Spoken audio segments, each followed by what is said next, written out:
سوچ رہا تھا آپ صبح میں نکلے، میں شام میں آپ کو پکڑ لوں گا، آپ کے ساتھ چلا جاؤں گا، لیکن یا رسول اللہ یہ صبح شام کے چکر میں نہ جا سکا، بہانہ کچھ نہیں۔ یا رسول اللہ سب کچھ صحیح سلامت ہے، سچ یہ ہے کہ صبح شام کے پھر نے مجھے آپ کی محبت سے دور کر دیا، آپ کے سفر میں جانے سے روک دیا۔ بالکل سچ بولا، ورنہ جس طرح 67 صحابی بہت آئے تھے وہ بتا کر چلے گئے، یہ بھی بتا کر چلے جاتے۔ ان تینوں نے سچ بتایا، اللہ کے رسول کوئی بہانہ نہیں تھا، بس صبح و شام کے چکر میں ہم رہ گئے، اور اسی صبح و شام کے چکر میں آپ آگے حضور نے کہا کھڑے ہو جاؤ، کعب بن مالک مرارہ اور حضرت ربیع یہ کھڑے ہو گئے اور کہا کہ تمہارا معاملہ اللہ کے حوالے ہے، اللہ کی طرف سے جو حکم آئے گا میں تمہیں سناؤں گا، اس سے پہلے میں تمہیں کچھ نہیں کہہ سکتا، لیکن ہاں آج کے بعد تم اپنی بیویوں سے الگ رہو گے، بچوں سے الگ رہو گے، خاندان پریوار مدینے کا کوئی صحابی کوئی مسلمان تم سے بات نہیں کرے گا۔ مقاطع ہو گئے، یعنی قطع کلامی بھی۔ حضرت کعب بن مالک کھڑے ہوئے، کیا سوچا رات دن حضور کے خدمت میں رہنے والے اتنی بڑی ڈانٹ پڑ رہی، چلے گئے اپنے گھر کو، گھر جا کے دیکھا تو بیوی بھی ناراض، ماں نہیں بول رہی، بیٹا بولنے کو تیار نہیں، چچا تاؤ خاندان کے لوگ سب نے اپنے دامن کو کھینچ لیا کہ آپ سے حضور ناراض ہے، ہم نہیں بول سکتے، ہم نہیں بول سکتے۔ اسی درمیان غسان کے ایک بادشاہ کا خط آیا اور اس نے کہا کعب بن مالک تمہاری مدینہ میں بڑی بے عزتی ہو گئی، تم ہمارے پاس آ جاؤ۔ کعب بن مالک نے کہا اللہ یہ کون سا امتحان آ پڑا ہے، فوراً اس کاغذ کے ٹکڑے کو تندور میں ڈالا اور سیدھے مسجد نبوی گئے، اللہ کے رسول کی خدمت میں گئے، سلام کیا، السلام علیکم یا رسول اللہ، حضور نے کوئی جواب نہیں دیا۔ حضور کے پیچھے پانچوں نمازیں پڑھتے، اب موقع یہ جانا حضرت کعب بن مالک تہجد کے وقت تشریف لائے تو حضور صلی اللہ علیہ وسلم کی عادت یہ تھی جب صحابہ نماز پڑھتے تو حضور ان کو دیکھا، حضور ان کو دیکھتے تھے۔ حضرت کعب بن مالک نے آ کے مسجد نبی میں نیت باندھی، اللہ کے رسول پیچھے بیٹھے ہیں صلی اللہ علیہ وسلم اور دیکھ رہے ہیں کہ کعب بن مالک نماز پڑھ رہے ہیں۔ کعب بن مالک نے کنجیوں سے ایسے دل سے ہو کے دیکھا کہ اللہ کے رسول دیکھ رہے ہیں، چلو اللہ تیرا شکر ہے میرے رسول مجھے دیکھ رہا ہے، یہی میں خوش ہوں۔ لیکن جیسے سلام پھیرا تو حضور نے بھی چہرہ پھیر دیا، حضرت کعب بن مالک کے گھر گئے، سارا مدینہ ناراض، سارا مدینہ ناراض، ایک رات گزری، دو گزری، 10 گزری، 20 گزری، یہاں تک کہ 40 راتیں گزر گئی، 40 راتیں گزر گئی اور یہ اللہ کے حضور سجدے میں تڑپتے رہے۔ روزانہ حضور کی خدمت میں آتے، سلام کرتے، جواب نہ ملتا، واپس لوٹ جاتے، روتے ہوئے آتے، روتے ہوئے جاتے۔ سارا مدینہ گواہ، سارے صحابہ دیکھ رہے، کوئی بولنے کو تیار نہیں، پورا مدینہ کعب بن مالک سے نہیں بولا۔ 40 دن ہو گئے، 50 دن ہو گئے، 60 دن ہو گئے، تڑپ گئے حضرت کعب بن مالک۔ لیکن ایسی بھی کوئی جماعت ہے، ایسی بھی کوئی جماعت ہے جس کی غلطی اور جس کی معافی کا اعلان میرا اللہ کرے، میرا اللہ کرے، اسی جماعت کا تذکرہ ہے۔ وَذَاقَ أنفسهم وظنوا ألا ملجأ من الله إلا إليه ثم تاب عليهم ليتوبوا إن الله هو التواب الرحيم۔ ان پر جان بن گئی اور انہوں نے سوچا کہ اللہ کے علاوہ کوئی جائے پناہ نہیں۔ حضور کے خدمت میں آتے آتے آتے آتے 65 راتیں گزر گئی، بھوک سے برا حال، اور روتے روتے آنکھیں چڑھا گئی، چاروں طرف سے تانے کہ تم کیسے آدمی ہو، اللہ کے رسول تم سے ناراض ہے۔ آج 70ویں رات ہے، آج 70ویں رات ہے، آ کر پھر تہجد کی نیت باندھ لی۔ کوئی زمانے کا آدمی ہوگا تو بھاگ جاتا، 70 رات جس نے سلام کیا ہو اور جواب نہ ملا ہو، پھر حضور کے سامنے آ کے کھڑے ہو گئے اور نیت باندھ لی، حضور دیکھ رہے، حضور دیکھ رہے، اور جب انہوں نے سلام پھیرا تو حضور نے پھر چہرہ لیا۔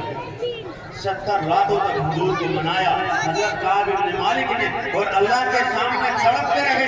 آج 70ویں رات ہے، گھر پہنچے، اذان فجر ہو رہی ہے اور یہ رو رہے، اے اللہ مجھے کب معافی ملے گی، اللہ مجھے کب معافی ملے گی۔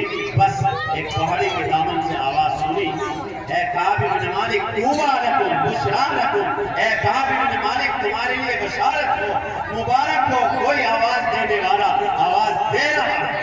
حضرت کعب بن مالک فوراً کھڑے ہو گئے کہ اللہ کا کرم شاید آج معافی کا اعلان ہو جائے گا۔ ایک گھڑ سوار آیا، آ کے مجدہ سنایا، کہا بن مالک تمہیں حضور نے بلایا ہے، چلو 70 دنوں کے بعد آج تمہیں حضور سرکار دو عالم صلی اللہ علیہ وسلم دربار رسالت میں بلا رہے ہیں۔ اس آنے والے قاصد کو انہوں نے بٹھایا، آپ کے پاس دینے کی کچھ نہیں تھا، اپنے کپڑے اتار کے اس خوشخبری سنانے والے کو ہدیہ کر دیا کہ میری طرف سے ہدیہ ہے، لے کر چلے جاؤ، اگر دینے کے لیے اس سے زیادہ کچھ ہوتا تو میں اور بھی کچھ نواز دیتا۔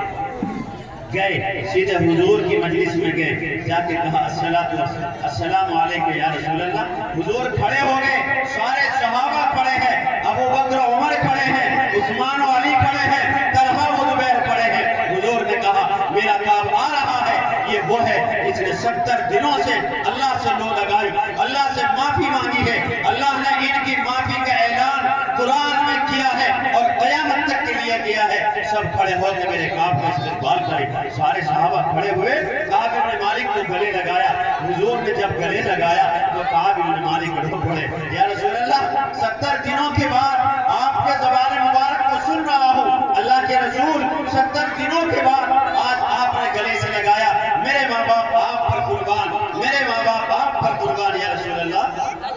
یہ ہے صحابہ اکرام کی مقدس جماعت جن کی معافی کا بھی اعلان، توبہ کا بھی اعلان اللہ نے کیا۔ ثم تاب اللہ علیہم لیتوبوا، اللہ متوجہ ہوا ان تینوں صحابہ کی طرف لیتوبوا تاکہ وہ اللہ سے رجوع کریں۔ ان اللہ هو التواب الرحیم، بے شک اللہ تعالیٰ معاف کرنے والے ہیں، مغفرت کرنے والے ہیں۔ تو اس طرح سے آپ نے دیکھا سارے صحابہ حضور کو کیا کہتے، فدا کا ابی و یا رسول اللہ، اے اللہ کے رسول میری ماں باپ آپ پر قربان ہو۔ لیکن ایک واقعہ بالکل اس کے الٹا، حضرت سعد بن ابی وقاص ایک روایت بیان کی ہے سیدنا حضرت ابو ہریرہ رضی اللہ تعالی عنہ نے، اس کے الفاظ ہیں ارمی فدا کا ابی و امی رواہ مسلم والبخاری، امام بخاری اور امام مسلم اس روایت کو سند جید کے ساتھ پائے ہیں۔ دیکھیے ایک صحابی کا مرتبہ اور مقام آج تک آپ نے سنا، ہر صحابی بولتا یا رسول اللہ میرے ماں باپ آپ پر قربان، لیکن جب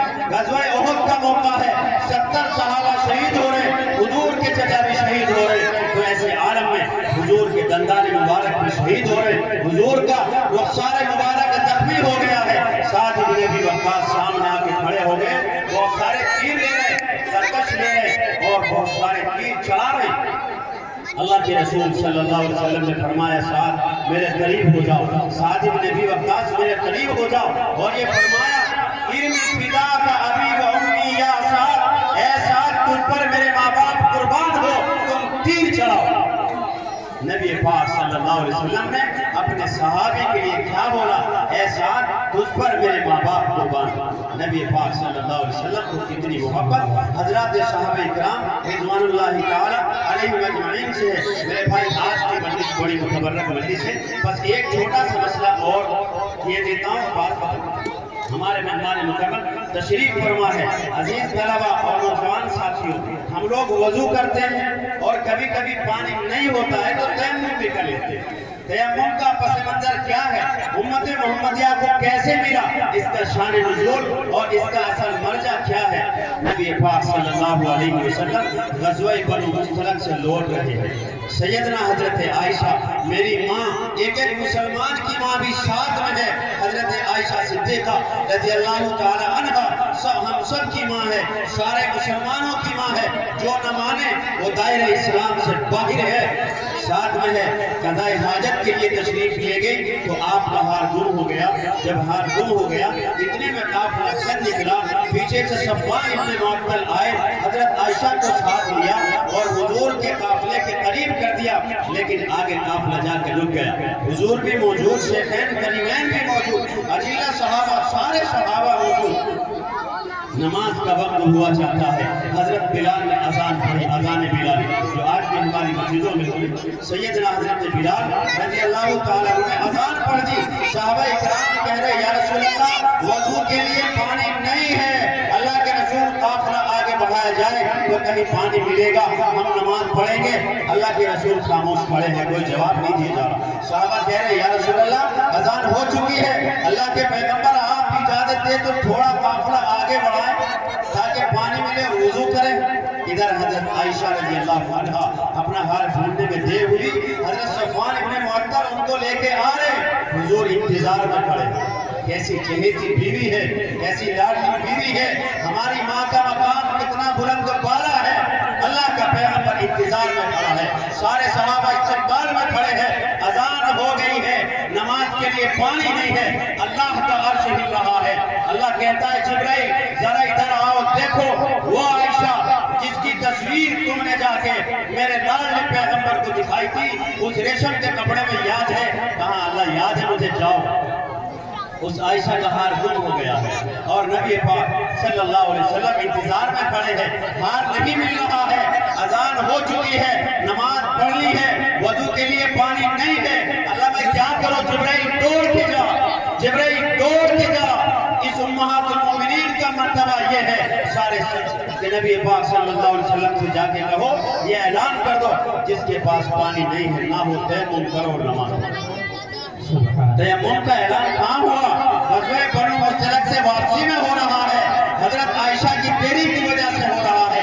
میرے عزیزوں، میرے بزرگوں، نوجوانوں، سیدنا حضرت عائشہ صدیقہ رضی اللہ تعالی عنہ ہم سب کی ماں ہیں، ایک مسلمان کی ماں ہے اور نبی پاک صلی اللہ علیہ وسلم کی چہیتی اور لاڈلی بیوی ہے، جس کا نکاح اللہ کے حکم سے ہوا ہے۔ تو کفار مکہ نے، مشرکین مکہ نے اور منافقین کے ٹولے نے، عبداللہ ابن سبا کے جماعت اور شاگردوں نے حضرت عائشہ پر معاذ اللہ زنا کا الزام لگایا اور مردوش مدون کیا، جیسے حضور گھر آئے اور مدینہ میں یہ الفاظ سنے، اللہ کے رسول صلی اللہ علیہ وسلم کو بڑا صدمہ ہوا، بڑی تکلیف ہوئی۔ حضرت عائشہ رخصت لے کر گھر چلی گئی۔ ماشاءاللہ ہمارے مہمان مکرم تشریف فرما ہے، بس اب ان کا بیان ہوگا، بالکل اختصار کے ساتھ 2 منٹ کا واقعہ پورا کیے دیتا ہوں۔ سیدنا حضرت عائشہ صدیقہ رضی اللہ تعالی عنہ چھٹی لے کر اپنے گھر چلی گئی، سارے صحابہ موجود، حضور رو رہے، حضرت عائشہ بھی رو رہے۔ اس عالم میں نبی کریم صلی اللہ علیہ وسلم نے حضرت عمر کو بلایا کہ عمر تو وہ ہے جسے میں نے 6 سال کی دعاؤں میں مانگا ہے، عمر تو وہ ہے میں تیرے لیے 6 سال تک دعا کرتا رہا، میں اپنی پیغمبر ہوں اور تو میری مراد ہے، اے عمر بتا میری عائشہ کے بارے میں تیری کیا رائے ہے؟ عمر تو وہ ہے جب مکے کے لوگ مجھے خانہ کعبہ میں نماز پڑھنے نہیں دیتے تھے، تو نے جا کے خانہ کعبہ کا تالا توڑا تھا۔ عمر تو وہ ہے مقام ابراہیم کے بارے میں جس نے کہا وَاتَّخِذُوا مِن مَقَامِ إِبْرَاهِيمَ مُصَلًّى، کہ مقام ابراہیم کو مصلی بنایا جائے، تیری وجہ سے مقام ابراہیم پر آج نماز پڑھتا ہے۔ عمرہ کرنے والے عمرہ کو جاتے ہیں۔ میرے عزیزو، میرے بھائیوں، تو جب یہ ساری چیزیں ہو گئی، حضرت عمر نے کہا یا رسول اللہ بس ایک بات بتا دیجئے، آپ کا جو حضرت عائشہ سے نکاح ہوا ہے اس کا وکیل گواہ کون ہے اور کس کے حکم سے ہوا ہے؟ کہا اے عمر یہ کوئی نکاح اللہ نے کرایا؟ یا رسول اللہ جب یہ نکاح اللہ نے کرایا ہے، اللہ کے حکم سے ہوا ہے، تو اللہ سے پوچھو۔ یا رسول اللہ اللہ سے پوچھو۔ اے ادھر حضرت عائشہ اماں جان مصلی پر بیٹھی ہے، اللہ سے مانگ رہی ہے، اے اللہ آخری پیغمبر کی بیوی تو نے بنایا ہے، میری عزت کی حفاظت کرنا بھی تیرا کام ہے۔ اللہ کی طرف سے حضرت جبرائیل کو حکم ہوا، پوری 2 رکوع، پورے 2 رکوع 18ویں پارے کے لے کر کے نازل ہو گئے اور حضرت عائشہ کی برات میں نازل فرمایا۔ اللہ سے دعا ہے باری تعالیٰ ہم سب کو حضرات صحابہ سے، امہات المومنین سے، بنات رسول سے محبت نصیب فرمائے۔ نہیں تھا 313 سے آگے تک شمار ان کا، نہیں تھا 313 سے آگے تک شمار ان کا، سنا یہ ہے کہ ان کے ساتھ تھا پروردگار ان کا خدایا 8 گھوڑے 2 درہے 9 شمشیریں، 8 گھوڑے 2 درہے 9 شمشیریں بدلنے آئے تھی دنیا بھر کی تقدیریں۔ خدایا اگر اغیار نے ان کو جہاں سے محو کر ڈالا، پھر قیامت تک تجھے نہیں کوئی پوچھنے والا۔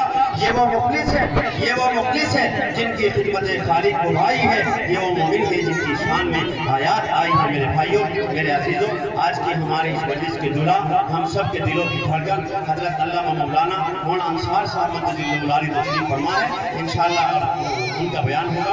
جزاکم اللہ خیر الجزا، وآخر دعوانا الحمدللہ۔